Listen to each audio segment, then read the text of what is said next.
নবম শ্রেণীর ছেলেরা, তোমাদের আগের দিন আমি বলেছিলাম যে সান্দ্রতা সম্পর্কে। তা আজকে একটা ছোট্ট অংশ তারপর আছে বার্নৌলির নীতি, এটা একটু বলি। তা বার্নৌলির নীতি জানার আগে প্রথমে আমরা জানবো যে যে কোনো একটা তরল যখন প্রবাহিত হচ্ছে, অর্থাৎ সে আর একটা বেগ আছে, তখন সেই তরলের যে কোনো বিন্দুতে সাধারণত 3 ধরনের শক্তি পাওয়া যেতে পারে। প্রথমত হচ্ছে স্থিতিশক্তি। স্মৃতিশক্তি কী জিনিস আমরা এটা আগে শিখেছি যে যান্ত্রিক শক্তি 2 রকম আছে, একটা স্থিতিশক্তি, একটা গতিশক্তি। কোনো একটা বস্তু তার অবস্থানের জন্য যে শক্তি অর্জন করে, যেমন ধরো উদাহরণ দিই, একটা ঢিল যখন মাটির মধ্যে আছে, মেঝেতে আছে, তখন সেই ঢিলটা তেমন কাজ করার ক্ষমতা থাকে না। কিন্তু ঢিলটা যদি একটু উঁচুতে তোলা হয়, ধরো একটা 2 ফুট কি 5 ফুট কি 10 ফুট কি একটা বাড়ির উপরে ছাদে তোলা হয়, তখন সেই ঢিলটা যদি কোথাও নিচে পড়ে যায়, তখন সে যার উপর পড়বে তার উপর কাজ করতে পারবে। অর্থাৎ তার অভিকর্ষ বলের বিরুদ্ধে তাকে যদি ভূমি থেকে তুলি, তাহলে সেই যে কাজ করলাম বলের বিরুদ্ধে, সেই কাজটার মধ্যে সঞ্চিত থাকে শক্তিরূপে, তাকে বলা হয় স্থিতিশক্তি। তাকে বলা হয় স্থিতিশক্তি। তাহলে একটা তরল যখন প্রবাহিত হচ্ছে, মেঝে দিয়ে না গিয়ে ধরো উঁচু দিয়ে নিচে নামছে বিভিন্ন পাইপের আকারে যেমন হয়, সেই ক্ষেত্রে স্থিতিশক্তি পাবো। যদি আমি স্ট্যান্ডার্ড অনুভূমিক তলটা যেটা আমি ধরছি, সেই তলেই যদি থাকে, তাহলে স্থিতিশক্তিটা থাকবে না। সেই জন্য বলা হয় যে প্রমাণ অনুভূমিক তল থেকে এইচ উচ্চতায় এম ভরের তরল থাকলে ওই তলের স্থিতিশক্তি হয় mgh। এর রাশিমালা তোমরা পরে বিস্তারিত শিখবে কার্যক্ষমতা শক্তি চ্যাপ্টারে, সেটা আমরা পরে আলোচনা করব। যেখানে এম হলো ভর, জি হলো বিকর্ষিত ত্বরণ, আর এইচ হলো উচ্চতা। তাহলে একক ভরের স্থিতিশক্তি কত হবে? এটা এম ভরের যদি mgh হয়, তাহলে একক ভরে m দিয়ে ভাগ করে পাবো, তাহলে এম কেটে যাবে, gh থাকবে। আর একক আয়তনের স্থিতিশক্তি কত? এম ভরের আমরা স্থিতিশক্তি পেয়েছিলাম mgh, তাহলে একক আয়তন করতে গেলে, প্রতি একক আয়তন করতে হলে ভি দিয়ে ভাগ, আয়তন দিয়ে ভাগ, তাহলে ভর বাই আয়তন। এই ভর বাই আয়তনকে আবার একটা রাশি বলা হয় ঘনত্ব। সেই জন্য ঘনত্বকে, ওই তরলটার ঘনত্ব যদি রো দিয়ে সূচি করি, এটা রো ডেন্সিটি, তাহলে এই রো ইন্টু জি ইন্টু এইচ হয়। তাহলে প্রথম একটা শক্তি হলো স্থিতিশক্তি। আর তরলটা যদি প্রবাহিত হয়, তাহলে তরলটা একটা শক্তি থাকবে গতিশক্তি। এম ভরের তরল ভি বেগে গতিশীল হলে, যে বস্তুই যে গতিশীল অবস্থায় আছে তারই একটা কাজ করার ক্ষমতা আছে, সেটা হলো তার যে শক্তি, কাজ করার সামর্থ্য, তাকে আমরা বলবো গতিশক্তি। আমাদেরকে এমনি যখন দৌড় প্রতিযোগিতা হয়, লং জাম্পের সময়, তখন কী করে আমরা একটু দূর থেকে ছুটে আসি। দূর থেকে ছুটে লিখে হয়, আমাদের যে গতিবেগ অর্জন করলাম, সেই গতিবেগটাই আমরা তখন আর একটু বেশি দূর পর্যন্ত লাফ দিতে পারবো। তাহলে আমি গতির জন্য যে শক্তি, সেটা হলো গতিশক্তি। তাহলে ভি বেগে যদি প্রবাহিত হয়, তাহলে তার গতিশক্তির রাশিমালায় হাফ এম ভি স্কোয়ার, মানে ভর আর এম ভি হলো ওর বেগ। তাহলে প্রতি একক আয়তনে কী হবে গতিশক্তি না, এই যে গতিশক্তি পেয়েছি, তাকে আমরা ওর আয়তন দিয়ে ভাগ, ভি দিয়ে ভাগ।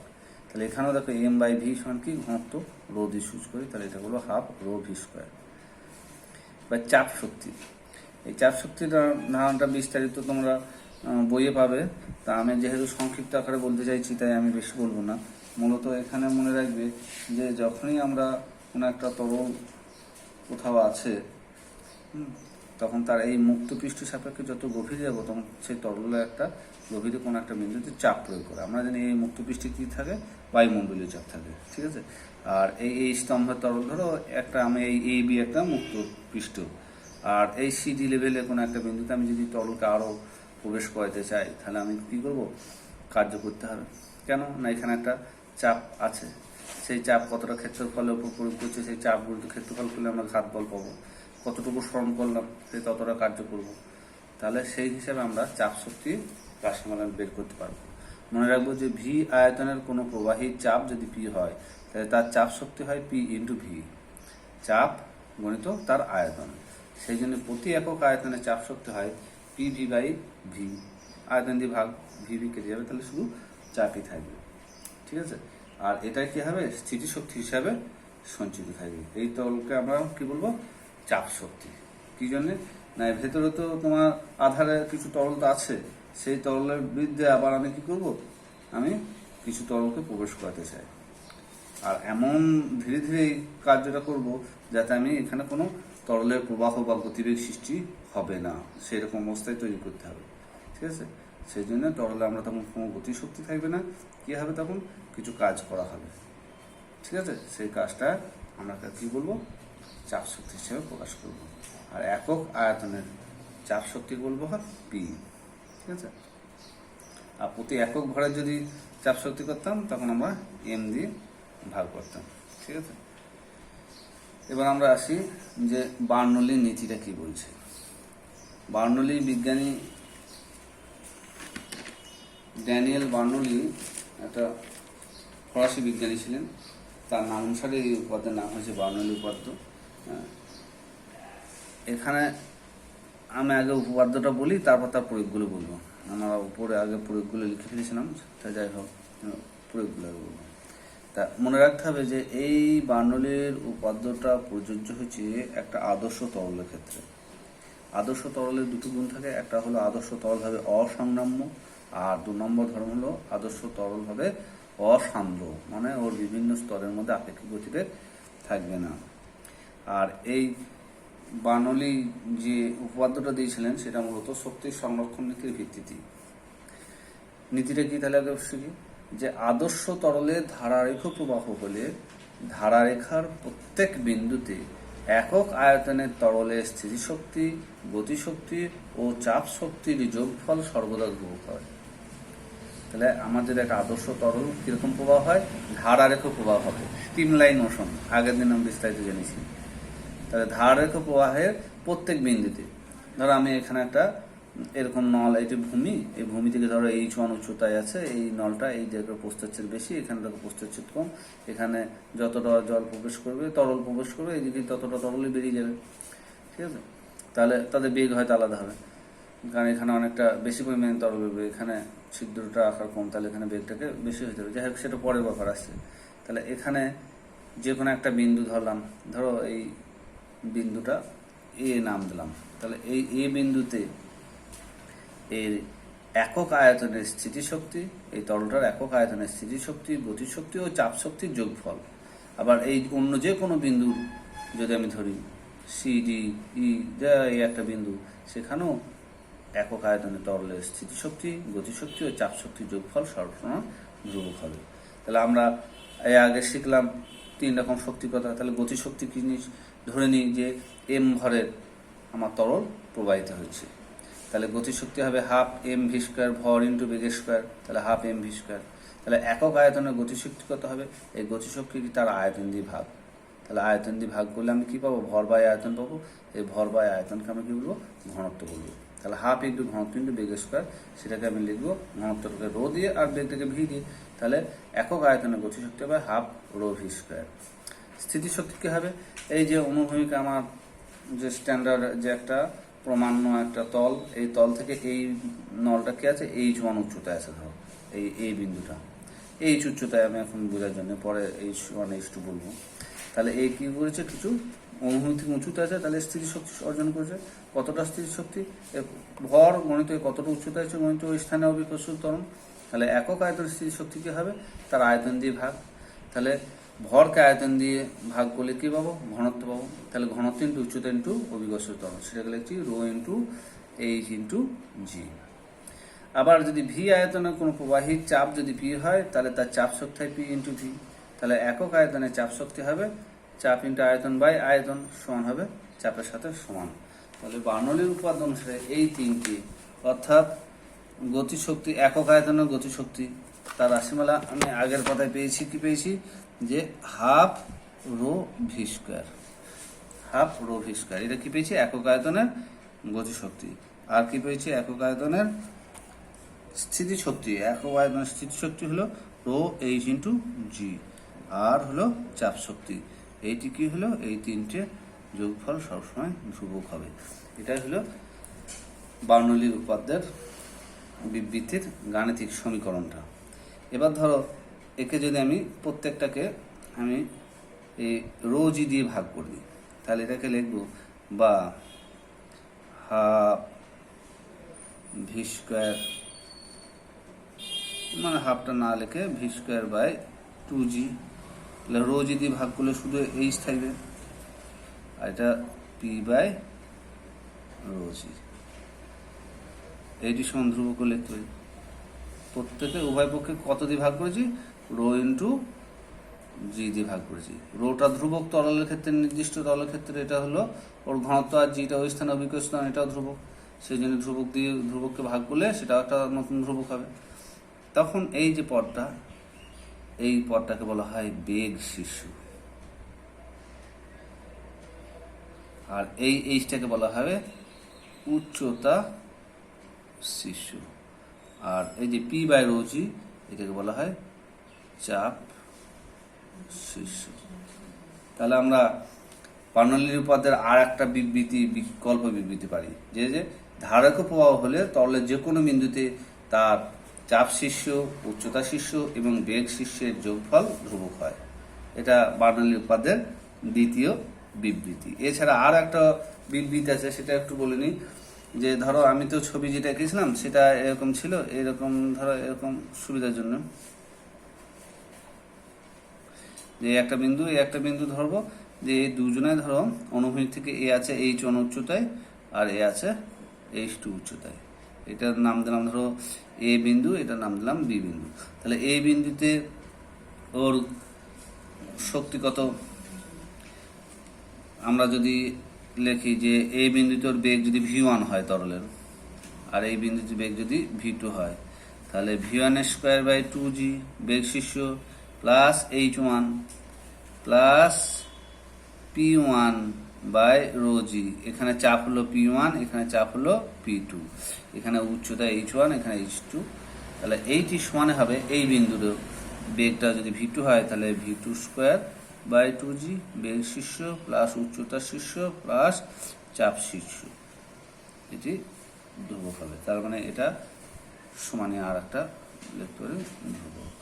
ঠিক আছে, এটা বার্নৌলির উপপাদ্যের আর একটা রূপ। এবার আমি বার্নৌলির উপপাদ্যের প্রয়োগগুলো এক একে বলি, প্রয়োগগুলোই মূলত শুনতে হবে। প্রথম প্রয়োগ ধরো আমরা দেখেছি যে যখন কোনো ঝড় হয়, এই যে আয়লা হলো বা যদি আমফান ঝড় হলো, এই সমস্ত ঝড়ে যদি টিনের বাড়ি থাকে, টিনের চাল যদি থাকে বা খড়ের চালও যদি হয়, যদি সেরকম যদি ভূমির সাথে এটা দৃঢ়ভাবে আবদ্ধ না থাকে, তখন কী হবে, প্রচণ্ড ঝড় যখন হয় তখন চাল উড়ে পালায়।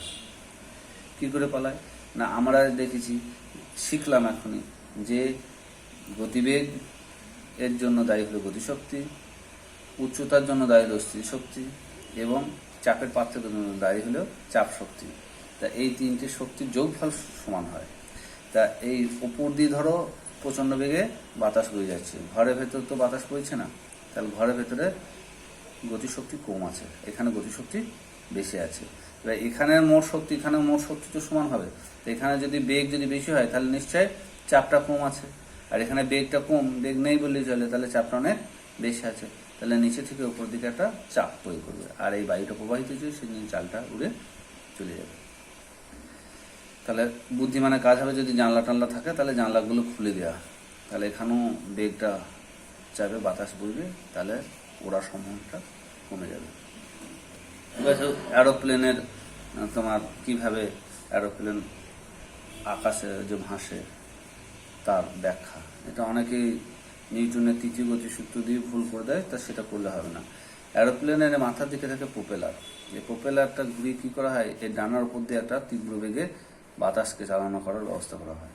আর ডানাগুলোর গঠন এরকম যে এই উঁচু উঁচু, মানে এই ওপরের স্তরটা হলো উঁচু, এরকম ঢেউ খেলানো, মানে অনেকটা ওই ধরো এরকম গম পাশে এরকম কার্ভ, আমার হাতের মতো যেমন খোলা আছে, এটি উল্টি দিলে যেমন হয় এরকম, আর নিচের দিকটা প্লেন, যার ফলে এই ওপরের দিকের বাঁকা আছে, পৃষ্ঠতলা অনেক বেশি, আর নিচের দিকটায় বাঁকা নেই, সোজা।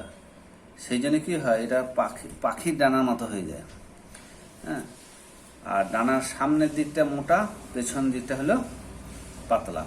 ওপরে পৃষ্ঠ নিচে পৃষ্ঠের তুলনায় বেশি বাঁকানো আছে, তাহলে ডানার ওপরে বায়ু প্রবাহে বেগ যদি বেশি থাকে তাহলে চাপটা কী হবে, এই যখন তীব্র বেগে বাতাস বইছে তখন ওখানে চাপটা কমে যাবে, কারণ বায়ুটা বেশি বেগ আর বেশি স্পর্শ যদি থাকছে সেই জন্য, আর নিচের চাপটা কম হবে সেই জন্য। ভুল বললাম, আবার বলছি যে ওপর দিকে বায়ুর বেগটা অনেক বেশি, সেই জন্য ওপর দিকে চাপটা হবে কম, আর নিচের দিকে বেগটা কম আছে, সেই জন্য চাপটা বেশি হবে। তাহলে নিচে থেকে ওপরে কী করবে, চাপ দিকে তুলে ধরবে, সেই জন্যে বিমানটা ভেসে থাকবে। আর একবার বলি 1 মিনিটের সময় দিয়ে, যে ডানার ওপর দিয়ে কী হয়, প্রোপেলারের সাহায্যে ডানার সমান্তরালে বায়ুকে উচ্চ বেগে প্রবাহিত করা হয়। আর উড়োজাহাজের ডানার গঠনটা হচ্ছে পাখির ডানার মতো, সামনের দিকটা এরকম মোটা, তোমরা এরোপ্লেনের সামনের দিকেও দেখবে এরকম, আর ডানার দিকটা দেখবে ডানা মোটা, আর নিচের দিকটা তুলনায় উপরের দিকটা বেশি বাঁকানো। এই আকৃতির জন্য ডানার ওপর দিয়ে বয়ে যাওয়া বায়ুর স্রোতের বেগ বেশি আর চাপ কম হয়। ঠিক আছে, এর বেগটা হবে বেশি আর চাপটা কম। আর নিচের দিকে যে বায়ু থাকবে তার বেগটা কম, চাপটা হয় বেশি। সেই জন্যে ডানার উপর একটা ঊর্ধ্বমুখী বল, খাড়া উপর দিকে বল কাজ করে, যা উড়োজাহাজকে ভেসে থাকতে সাহায্য করে। একই রকম ব্যাখ্যা, যে একটা রেলগাড়ির তীব্র বেগে যাচ্ছে, তাহলে রেলগাড়ির চারিপাশে দুই পাশে যদি কোনো যাত্রী থাকে, ধরো ছাতা টাতা যদি ফোটা, তাহলে ছাতাটাকে টেনে দিতে পারে। কী জন্য না, এই অংশে যেহেতু এখানে প্রবাহিত তীব্র বেগে রেলটা যাচ্ছে, তাহলে এখানে গতিশক্তি অনেক বেশি, তাহলে চাপটা কী হবে, কমে যাবে। আর এখানে তো বাতাস সেই হারে গতিশক্তি নাই, তখন এখানে চাপটা বেশি থাকবে। কারণ বেশি চাপ থেকে কম চাপের দিকে কী হবে, তোমাকে বাতাসকে ঠেলবে, যার ফলে যে ছাতা ফুটিয়ে রাখো তার ছাতাটা টেনে নিতে পারবে। সেই জন্য সাবধানে থাকতে হবে। এবার আসি অ্যাটমোইজার বা স্প্রেয়ার। অ্যাটমোইজার বা স্প্রেয়ার কি, অ্যাটমাইজার বা স্প্রেয়ারে মূলত এই নীতিটা এরকমই, যে কোনো আর একটা তরল আছে লিকুইড, এই তরল একটা সরু নল দিয়ে, ক্যাপিলারি নল লাগানো আছে, এই নলের মাথায় আর একটা ব্যবস্থা করা হয় যে এই দিকে আমি বাতাসকে প্রবাহ করব, বাতাস। ঠিক আছে, এটা ভাব লাগানো থাকে অনেক সময়, দিয়ে চাপ দিলে কি পাম্প করলে ধরো এই বাতাস তীব্র বেগে, এখানে একটা ছোট্ট ছিদ্র ধরো ও থাকে।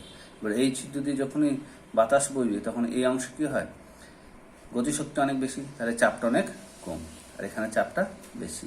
কারণ এই বেশি চাপ থেকে কম চাপ থেকে কী করবে, এই তল তখন ক্যাপিলারি টিউব দিয়ে উপরে উঠে আসবে, আর উপরে যেই উঠবে তখন বাতাস কী করবে, সেই তলকে চারিদিকে ছড়িয়ে দেবে। এবার একটা প্রশ্ন পড়ে অনেক সময়, যে দুটো জাহাজ ধরো পাশাপাশি যাচ্ছে, জলের উপর দিয়ে ভেসে যাচ্ছে পাশাপাশি, এটা যখন যাচ্ছে তখন দেখা যাবে পাশাপাশি থাকলে এরা একে অপর দিকে আকর্ষিত হয়, মানে এরা কাছাকাছি চলে আসে। এর কারণ হলো, এই যখন এরা যাচ্ছে বেগে, তখন এখানে গতিশক্তি অনেক বেশি, গতিশক্তি বেশি জন্য এখানে চাপটা কম, আর তার তুলনায় এখানে চাপটা বেশি, তাই এই দিক থেকে ঠেলবে, এই দিক থেকে ঠেলবে, যার ফলে ওরা কাছাকাছি চলে আসে। আবার একটা প্রশ্ন পড়ে যে বায়ু প্রবাহ যদি হয় তখন পতাকাটা পথ করে ওড়ে কেন? কারণ বায়ু প্রবাহ যখন হয় তখন পতাকার দুই পাশে, একটা পতাকা আছে এই পাশ এবং এই পাশ, এই দুই পাশের বায়ুর বেগ সবসময় পাল্টায়। হ্যাঁ, আর এই অনবরত পাল্টানোর ফলে কী হয়, পতাকার দুই পাশে বায়ু চাপের পার্থক্য সবসময় পাল্টাতে থাকে। তাহলে বায়ু প্রবাহ হলে কী হবে, তখন পতাকাটা তখন পথ করবে, একবার এদিকে দেখবে, এদিক করবে, না করবে। তাহলে এইগুলি মূলত ব্যাখ্যা। আরও কিছু প্রশ্ন থাকলে তোমরা জানাবে, সেগুলো বলবো তোমাদের।